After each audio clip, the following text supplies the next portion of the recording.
Hello students, welcome to the Vision Academy education. और हम इस वीडियो में आज पढ़ने वाले हैं एथॉनिक एसिड। इस वीडियो में आज हम देखने वाले हैं एथॉनिक एसिड के uses, physical properties, chemical properties और उससे रिलेटेड कुछ रिएक्शंस देखेंगे और एक क्वेश्चन सॉल्व करेंगे। तो चलिए हम स्टार्ट करते हैं सबसे पहला इसके यूजेस से। एथॉनिक एसिड का यूजेस क्या है? एथॉनिक एसिड का यूजेस कैम्फर और कुकिंग मटेरियल्स को प्रोड्यूस करने में इसका यूसेज एज अ सॉल्वेंट के तौर पे किया जाता है। कैम्फर हमारा कपूर हो जाता है जो हम आरतीस के टाइम यूज़ करते हैं, और कुकिंग मटेरियल जैसे कि हमारा ऑयल्स हो जाता है, जैसे हम कुकिंग के टाइम पे जो ऑयल यूज़ करते हैं। Ethanoic acid is used as a solvent to produce camphor and cooking material. And the second thing, ethanoic acid is used in making dyes and paints. मतलब we all know that paints जो हम wall paint करते हैं या normal paints जो होता है वो एथॉनिक एसिड से ही बना होता है। कुछ डाइज जो होते हैं परमानेंट कलर के लिए जो यूज़ होते हैं वो एथॉनिक एसिड से ही बने रहते हैं। Acetic acid is used to produce plastic bottles. Acetic acid मतलब होता है ethanoic acid. Ethanoic acid is commonly known as acetic acid. Ethanoic acid बहुत से जगहों पर कॉमनली उसका जो नेम है, कॉमन जो नेम है उसका हम एसिटिक एसिड से ही जानते हैं। Acetic acid is used as a degreasing solvent and cleaning agent. ऐसे बहुत सी जगह पे acetic acid as a cleaning agent use होता है, डीग्रीसिंग सॉल्वेंट के तौर पे भी यूज़ होता है। जहाँ पे ग्रीस होते हैं उसको अगर हमें डीग्रीस करना है, उस सब्सटेंस को या ऐसी चीज़ों को डीग्रीस करना है मटेरियल्स को, तो एसिटिक एसिड का यूज होता है। अगर हम इंडस्ट्रियल सेक्टर्स में देखेंगे एसिटिक एसिड का बहुत ही वास्ट अमाउंट में यूज़ होता है क्लीनिंग एजेंट के लिए भी और डीग्रेजिंग सॉल्वेंट के लिए भी। Commercially it is used in the manufacturing of esters, vinegar and many polymeric materials.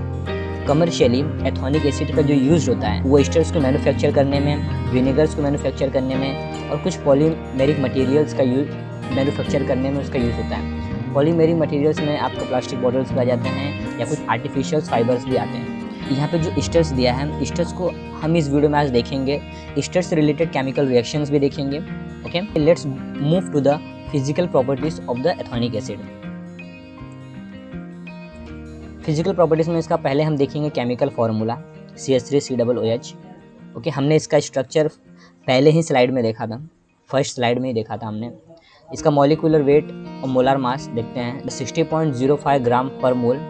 Density इसका होता है 1.05 ग्राम पर centimetre cube. Boiling point 118 degree Celsius और मेल्टिंग पॉइंट 16 डिग्री सेल्सियस होता है। 16 डिग्री सेल्सियस पे ये मेल्ट होना स्टार्ट हो जाएगा अगर वो 16 के पीछे अगर फ्रीज हो जाता है। वो 16 डिग्री सेल्सियस के अगर बिलो कोई टेम्परेचर रहेगा तो उस टेम्परेचर पे एथॉनिक एसिड हमारा फ्रीज हो जाता है। ऐसे बहुत से कंट्री जो होते हैं जहाँ पर विंटर्स के सीजन्स में वहाँ पे जो फैक्ट्रीज में जो एथॉनिक एसिड यूज़ होते हैं वो कभी कभी फ्रीज हो जाते हैं क्योंकि वहाँ का टेम्परेचर 16 डिग्री से नीचे चला जाता है और 16 डिग्री सेल्सियस पे वो मेल्ट होते हैं। 118 डिग्री सेल्सियस पे वो बॉइलिंग स्टार्ट हो जाता है, मतलब वो बॉयल होना स्टार्ट हो जाता है।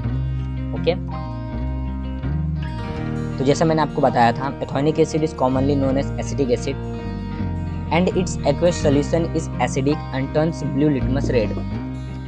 एक्वस सॉल्यूशंस जो एथॉनिक एसिड होता है, एथॉनिक एसिड का जो एक्वस सॉल्यूशन होता है वो एसिडिक होता है।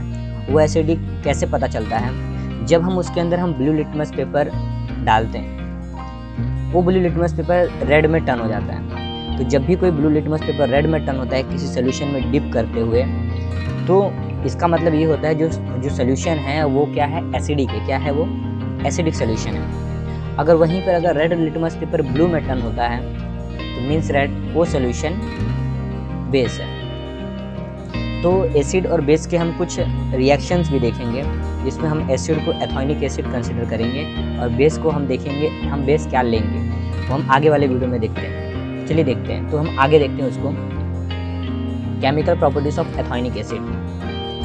Ethonic acid gives neutralization reaction with a strong base sodium hydroxide to form a salt and water। जो यहाँ पे जो न्यूट्रलाइजेशन लिखा है, न्यूट्रलाइजेशन रिएक्शन मतलब ये होता है कि कोई भी रिएक्शन जिसके अंदर एसिड और बेस को जो हम रिएक्ट करवाते हैं तो जो प्रोडक्ट निकलता है सॉल्ट एंड वाटर, तो ऐसे रिएक्शंस को क्या कहा जाता है?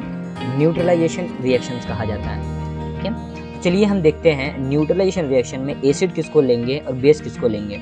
हम एथॉनिक एसिड के बारे में हम पढ़ रहे हैं तो एथॉनिक एसिड को हम एसिड लेंगे। तो चलिए देखते हैं हम बेस किसको लेते हैं। बेस हम यहाँ पे लिए हैं सोडियम हाइड्रोक्साइड को। किसको लिए हैं? सोडियम हाइड्रोक्साइड को NaOH। Means that sodium hydroxide. और यहाँ पर हमने एसिड में क्या लिया है, एथॉनिक एसिड लिया है। ओके बराबर, ठीक है। हमने इन दोनों को रिएक्ट करवाया है, एसिड और बेस को, तो प्रोडक्ट कौन सा फॉर्म होगा, सॉल्ट और वाटर फॉर्म होगा। तो यहाँ पे सॉल्ट क्या फॉर्म हुआ है, इसको हम क्या नेम देंगे, सोडियम एथोनेट बोलेंगे। क्या बोलेंगे इसको हम, सोडियम एथोनेट। सभी जानते हैं वाटर के मॉलिक्यूलर फार्मूलाज H2O। तो हमें सॉल्ट एंड वाटर मिला है, तो हमने एसिड और एसिड को हमने एथोनिक एसिड लिया है, बेस को सोडियम हाइड्रोक्साइड। इसको जब हम रिएक्ट करवाए हैं तो क्या फॉर्म हुआ है, सॉल्ट और वाटर। ऐसे रिएक्शन क्या बोलते हैं हम, न्यूट्रलाइजेशन रिएक्शन बोलते हैं। Reaction with the carbonate and bicarbonate. अगर हम एथोनिक एसिड को सोडियम कार्बोनेट के साथ रिएक्ट करवाते हैं, किसके साथ रिएक्ट करवाते हैं, सोडियम कार्बोनेट के साथ हम रिएक्ट करवाते हैं। ध्यान देना, जब मैं सोडियम कार्बोनेट की बात करूं तो Na2CO3 आता है, और जब मैं बात करूं सोडियम बाइकार्बोनेट का तो मीन्स दैट Na2HCO3 आता है। ओके, बस इसमें यही डिफरेंस होता है। सोडियम बाइकार्बोनेट में हाइड्रोजन की बॉन्डिंग भी होती है और सोडियम कार्बोनेट के अंदर हाइड्रोजन की बॉन्डिंग नहीं होती है। तो पहले हम देखते हैं कार्बोनेट का, ethanoic acid plus sodium carbonate. तो क्या हमें प्रोडक्ट मिला है, सॉल्ट और वाटर का प्रोडक्ट मिला है। क्या मिला है, सॉल्ट, सोडियम एथोनेट मिला है। ओके, तो वाटर फॉर्म हुआ यहाँ पे। और यहाँ पर एक और चीज़ फॉर्म हुआ है, कार्बन डाइऑक्साइड।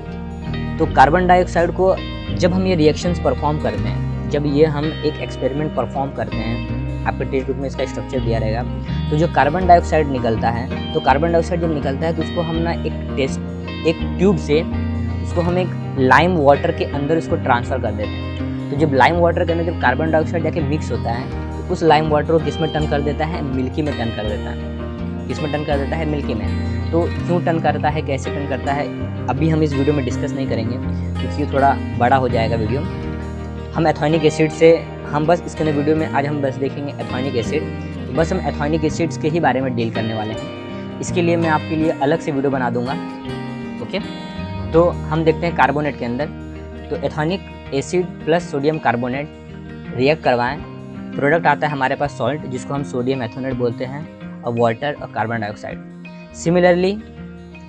सिमिलरली जैसे हमने कार्बोनेट के साथ रिएक्ट करवाया है, वैसे ही आपको ethanoic acid plus sodium bicarbonate के साथ भी रिएक्ट करवाना है। जो भी प्रोडक्ट आएगा आप हमें कमेंट बॉक्स में बता सकते हो। ओके, तो चलिए हम देखते हैं esterification reaction. Substance having ester as the functional group are form by reaction between a carboxylic acid and an alcohol. जैसा मैंने आपको बताया था स्टार्टिंग में ही कि आज हम एस्टर के बारे में पढ़ेंगे इस वीडियो में। तो यही है वो रिएक्शन जिसके अंदर हम देखेंगे एस्टर प्रोडक्ट कैसे फॉर्म होता है। तो जब भी कोई कार्बोक्सिलिक एसिड और अल्कोहल के साथ जब कुछ रिएक्शन होता है तो जो प्रोडक्ट फॉर्म होता है वो ester as a functional group होता है, एस्टर प्रोडक्ट फॉर्म होता है। चलिए हम उसका रिएक्शंस देखते हैं। एस्टरिफिकेशन जब हम रिएक्शंस करते हैं तो हम पहले क्या लेंगे, एथोनिक एसिड लेंगे। क्या लेंगे हम, एथोनिक एसिड लेंगे। ठीक है, एथोनिक एसिड ले लिया हमने। अब हमें रिएक्ट किससे करवाना है, एथेनॉल से करवाना है। किससे रिएक्ट करवाना है, एथेनॉल से। एथेनॉल से रिएक्ट करवाना है। क्यों एथेनॉल से रिएक्ट करवा रहे हैं, क्योंकि जब हमने देखा था एस्टरिफिकेशन का रिएक्शन, उसमें क्या था, कार्बोक्सिलिक एसिड। अगर किसी कंपाउंड में COOH का बॉन्ड है, ये फंक्शनल ग्रुप है, मीन्स ये कार्बोक्सिलिक एसिड का फंक्शनल ग्रुप है। और अल्कोहल मतलब OH, जहाँ पर OH है मीन्स दैट वो अल्कोहल वाला मॉलिक्यूल, मतलब मीन्स दैट वो अल्कोहल कंपाउंड, अल्कोहलिक कंपाउंड है। तो ethanoic acid, carboxylic acid mean ethanoic acid, और हमने एथेनॉल को लिया। इससे हम क्या किए, रिएक्ट करवाए हैं कैटलिस्ट एसिड। कैटलिस्ट क्या है, हमारा एसिड। अब एसिड पे यहाँ पे हम क्या ले सकते हैं, concentrated sulphuric acid. But catalyst क्या करता है, उस पर्टिकुलर रिएक्शंस को स्पीड अप कर देता है, थोड़ा फास्ट कर देता है, ताकि उससे जल्दी प्रोडक्ट बन जाए। प्रोडक्ट फॉर्म हुआ है इथाइल एथोनेट और वाटर फॉर्म हुआ है। अगर आपको पता करना है कि ये कंपाउंड एस्टर है कि नहीं है, तो यहाँ पे जो फंक्शनल ग्रुप दिया है COO, मीन्स दैट ये ऐसे रहता है। Okay, bond C double bond O। तो ये जो है एस्टर का फंक्शनल ग्रुप है। किसका फंक्शनल ग्रुप है, एस्टर का। तो हमें इस कंपाउंड के अंदर COO का मतलब एस्टर का हमें फंक्शनल ग्रुप दिख रहा है। तो मतलब जो ये कंपाउंड है, इथाइल एथोनेट जो कंपाउंड है वो क्या है, एस्टर है। क्या है वो, एस्टर। तो जैसे मैंने बताया था, जो ये एस्टर होता है कुकिंग मटेरियल्स में भी यूज़ होता है। कुछ ऑयल्स को प्रोड्यूस करने में या कुछ अच्छे से मैन्युफैक्चर करने में एस्टरिफिकेशन रिएक्शन का यूज़ होता है। तो यहाँ पर एक और कमाल की बात है, asters have a sweet order. इसके बाद जो स्मेल होता है, और मतलब जो स्मेल होता है, थोड़ा स्वीट होता है, इसीलिए बहुत से परफ्यूम्स में भी इसका यूज़ होता है, not only in cooking material. इसका हम परफ्यूम्स में भी यूज़ करते हैं स्टर्स का। मेजॉरिटी ऑफ फ्रूट्स और of their odour to a particular esters present in them. जो हम बहुत से फ्रूट्स देखते हैं जिसके अंदर अच्छे अच्छे स्मेल्स आते हैं फ्रूट्स के अंदर, तो उसके अंदर कुछ नेचुरल स्टर्स होते हैं, मीन्स उसके अंदर जो स्टर्स प्रेजेंट होते हैं, स्टर प्रेजेंट होने की वजह से ही उस फ्रूट्स में हमें स्मेल मिलता है। Esters are use for making fragrance and flavouring agents. Esters का यूज़ फ्रेगरेंस के लिए यूज़ होता है और फ्लेवरिंग एजेंट्स के लिए भी यूज़ होता है। When an esters is reacted with the alkali sodium hydroxide, जब भी कोई स्टर सोडियम हाइड्रोक्साइड के साथ रिएक्ट होता है तो वो दो चीज़ देता है, सोडियम कार्बोजाइलेट और अल्कोहल देता है। तो जो सोडियम कार्बोजाइलेट होता है, मीन्स जो कार्बोजाइलिक एसिड जो होता है in the form of sodium salt are obtain back. तो वैसे रिएक्शन को हम सेपोनिफिकेशन रिएक्शन बोलते हैं। क्या बोलते हैं? Saponification reaction. वो एक टाइप को हम सोप प्रोड्यूस करने में या सोप को मैन्युफैक्चर करने में ऐसे रिएक्शंस का यूज़ होता है। तो सेपोनिफिकेशन में हम क्या करते हैं, स्टर्स लेते हैं, उसको हम सोडियम हाइड्रोक्साइड के साथ रिएक्ट करवाते हैं, तो जो प्रोडक्ट निकलता है सोडियम कार्बोजाइलेट प्लस अल्कोहल, और उसी को हम बोलते हैं सेपोनिफिकेशन। क्या बोलते हैं? सेपोनिफिकेशन रिएक्शन बोलते हैं। तो यहाँ पर एक क्वेश्चन है students, when fat is heated with the sodium hydroxide solution, soap and glycerine are form, which functional group might be present in fat and glycerine? What do you think? तो मैं आपको वन वर्ड में answer देना चाहता हूँ। Fat and glycerine के अंदर जो फंक्शनल ग्रुप होता है वो क्या रहता है? स्टर्स रहते हैं। क्या रहते हैं? स्टर्स रहते हैं। Means bond C double bond वो बॉन्ड क्या रहते हैं? स्टर्स रहते हैं। तो अगर इसको कंफर्म करने के लिए आप गूगल कर सकते हो, ओके, आप टेक्स्ट बुक रिविजन कर सकते हो। अगर आपने हमारा एथेनॉल वीडियो नहीं देखा है, हमने इस वीडियो में एथेनॉलिक एसिड्स के बारे में बात किया है, तो हमने पिछले वाले वीडियो में एथेनॉल्स के बारे में बात किया था, उसके हम यूसेस के फिजिकल केमिकल प्रॉपर्टीज देखे थे। अगर आपने वीडियो नहीं देखा है तो डिस्क्रिप्शन में उसका लिंक मिल जाएगा, आप देख सकते हो।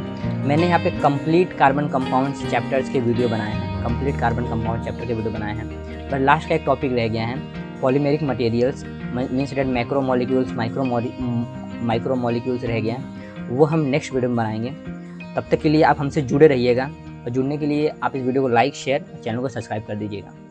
Keep learning and keep growing. Okay, thank you, take care and bye bye.